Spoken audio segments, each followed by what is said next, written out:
उदयपुर गांव से 2 गांव आगे है अलवर नाम का गांव। वहां के प्रसिद्ध वैद्य हैं मंगीलाल जी। आसपास के गांव में यदि किसी की भी तबीयत में कुछ खराबी हो तो मंगीलाल जी को ही बुलाया जाता था। ऐसे ही एक दिन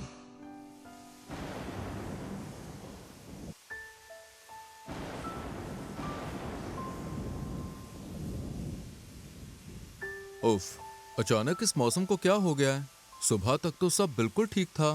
सारे पेड़ों के आम झड़ जाएंगे, शायद एक भी ना बचे। कितनी खतरनाक बिजली कड़क रही है। घर के अंदर बैठकर भी डर लग रहा है। जल्दी से खिड़की और दरवाजे बंद कर देता हूँ। ऐसे में ही मंगीलाल के घर के दरवाजे पर कोई आकर दस्तक देता है।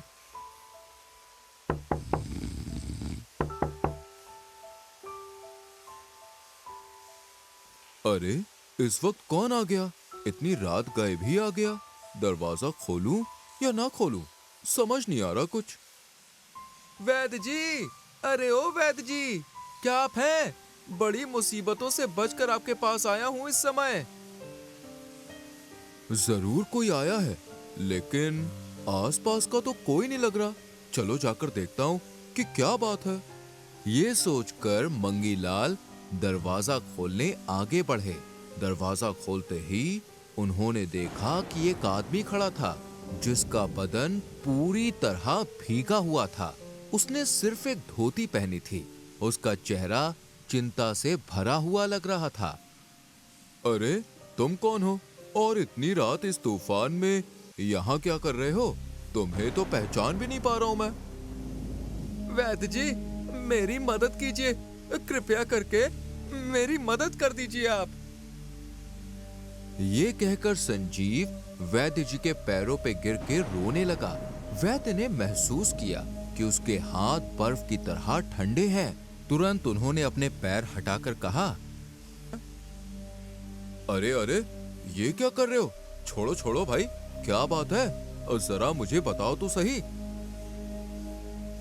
वैद्य जी, कृपया मेरी बेटी को बचा लीजिए, उसकी तबीयत बहुत ज्यादा खराब है। क्यों, क्या हुआ तुम्हारी बेटी को? मेरी बेटी को बहुत तेज बुखार हो गया है। वैद्य जी, आप जल्दी चलिए। लेकिन मुझे जाना कहाँ होगा? इस खतरनाक बारिश और तूफान में भला कैसे जा सकता हूँ? तुम अभी जाओ। एक काम करना, सुबह आना। मैं सुबह चलकर तुम्हारी बेटी को देख लूंगा। नहीं नहीं वैद्य जी, कृपया करके आप अभी ही चलिए। मेरा घर थोड़ी ही दूर है, यहाँ से करीब 2 मील दूर।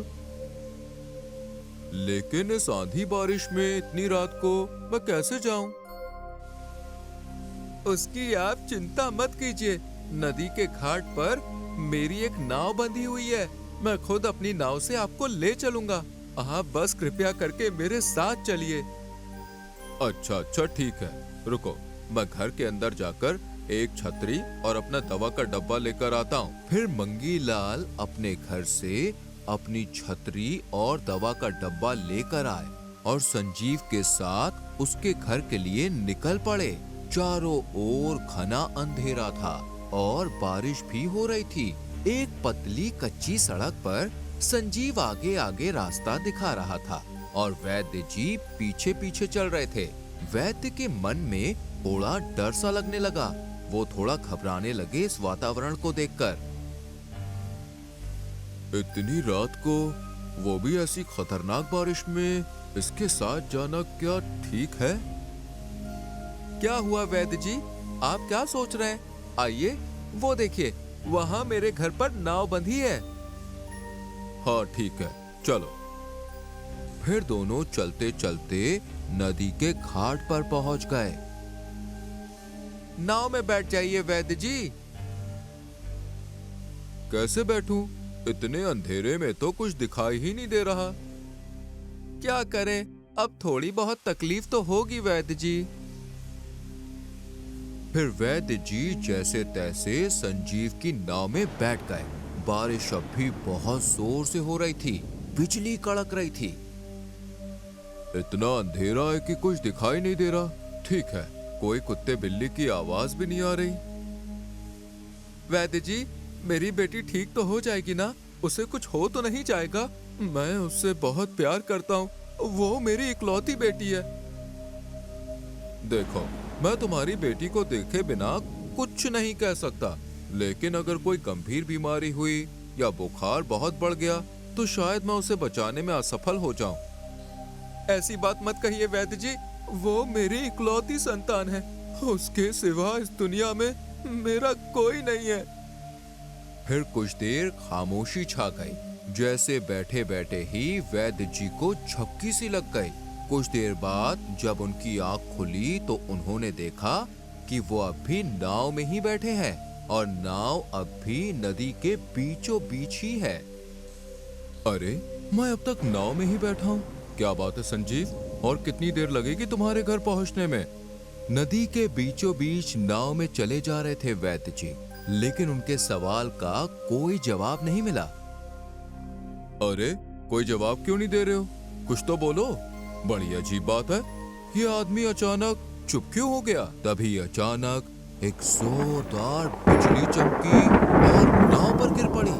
वैद्य जी ने देखा नाव में कोई पतवार नहीं है, बस चप्पू अपने आप चल रहा है। मंगी लाल जोर से चिल्ला उठे। ये क्या? पतवार कहाँ गया? नाव में तो कोई नहीं है। ये चप्पू अपने आप कैसे चल रहा है? नहीं नहीं, ये सब क्या हो रहा है? इस अंधेरी रात में नदी के बीचों बीच कोई नहीं था, बस नाव में वैद्य जी अकेले बैठे थे और उनके सामने वो चप्पू अपने आप चल रहा था। ये क्या? पतवार कहाँ गया? नाव में तो कोई नहीं है। ये चप्पू अपने आप कैसे चल रहा है? नहीं नहीं, ये सब क्या हो रहा है? ये क्या हो रहा है? अभी तक तो वो आदमी मुझसे बात कर रहा था। ठीक उसी समय एक जोरदार हंसी सुनाई देती है।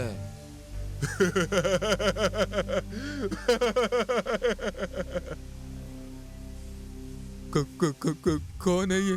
कौन हंस रहा है इसे? बीच नदी में हंसी की आवाज और भी तेज होने लगी।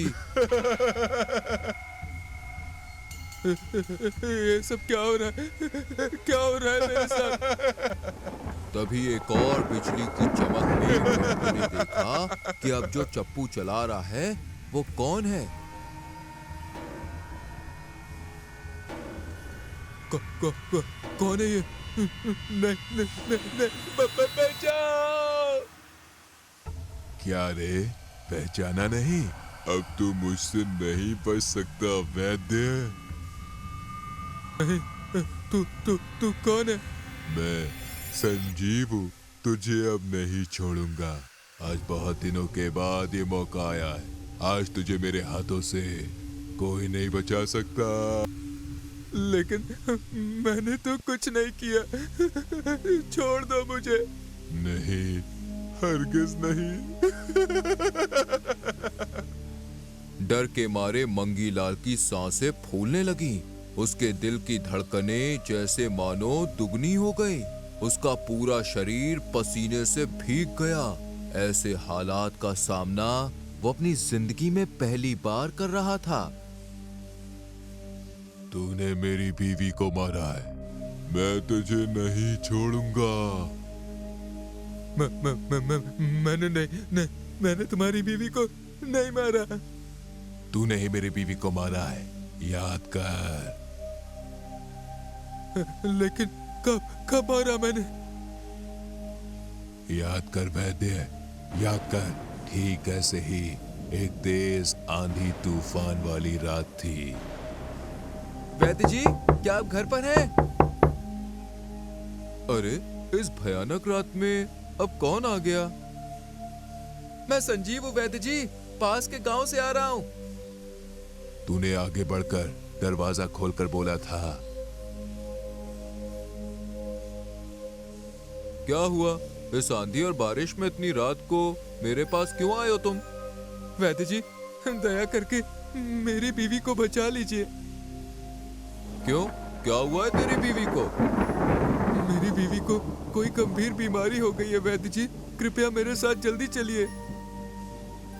लेकिन देखो अभी जाना संभव नहीं है, अभी तुम जाओ, सुबह आना। इस आंधी तूफान में मैं अभी कहीं नहीं जा सकता। नहीं नहीं वैद्य जी, कल सुबह नहीं, आप अभी चलिए। अरे क्या मुसीबत है ये। ठीक है रुक, मैं अभी आता हूँ। फिर तू घर के अंदर से दवा का डब्बा और छतरी ले आया। फिर मैं अपनी नाव से तुझे अपने घर तक ले गया, लेकिन तूने मेरी बीवी को गलत दवा देकर मार डाला। नहीं नहीं, मैंने नहीं मारा। भला मैं क्यों गलत दवा दूंगा तुम्हारी बीवी को? क्योंकि उस रात बहुत अंधेरा था। तूने सही दवा की जगह कोई गलत दवा दे दी थी। बाद में जब मैंने वही दवा किसी और वैद्य को दिखाई, तब उसने ही बताया कि तूने ही मेरी बीवी को मारा।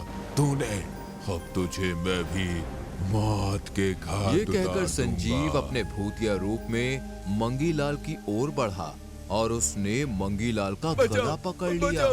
कोई मुझे आज तुझे मेरे हाथों से कोई नहीं बचा सकता।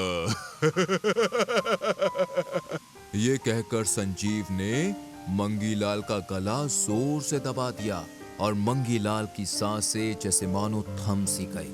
आखिर में जब मंगीलाल की हालत बहुत ज्यादा बिगड़ गई, तब संजीव ने उन्हें नदी में फेंक दिया। फिर संजीव और उसकी नाव नदी के बीचों बीच गायब हो गए। उधर मंगीलाल नदी में हाथ पैर मारते हुए थक चुके थे। कोई बचा, अब और हाथ पैर नहीं मार सकता मैं। जब वो बेहोश होने ही वाले थे, तभी उन्हें दूर से एक नाव दिखाई दी। अरे वहाँ कोई डूब रहा है, पर कौन है वहाँ? इतने में ही कालू तेजी से नाव चलाकर वैद्य जी के पास पहुंचा। कालू वैद्य जी के गांव का ही रहने वाला था। उसने वैद्य जी को पहचान लिया। अरे ये तो वैद्य जी है। लेकिन वैद्य जी, आप यहाँ आए कैसे? आपके साथ ऐसा किसने किया? आइए आइए, जल्दी आइए, नाव में बैठने बैठिए। के बाद वैद्य जी ने सब कुछ कालू क्या मछुआरे आप को बताया। संजीव की नाव में बैठे थे? जब उसकी बीवी मरी, तब उसके 7 महीने बाद उसकी बेटी भी मर गई थी। बहुत कोशिश की गई, लेकिन उसे बचाया नहीं जा सका। और फिर संजीव ने भी अपनी जान ले ली। शायद आपसे बदला लेने के लिए उसकी आत्मा इतने समय से भटक रही थी। शुक्र है भगवान का कि तुम सही समय पर आ गए। मैं बहुत बड़े खतरे से बच गया। चलिए वैद्य जी, मैं आपको आपके घर छोड़ देता हूँ और फिर कभी इतनी रात को यहाँ मत आइएगा।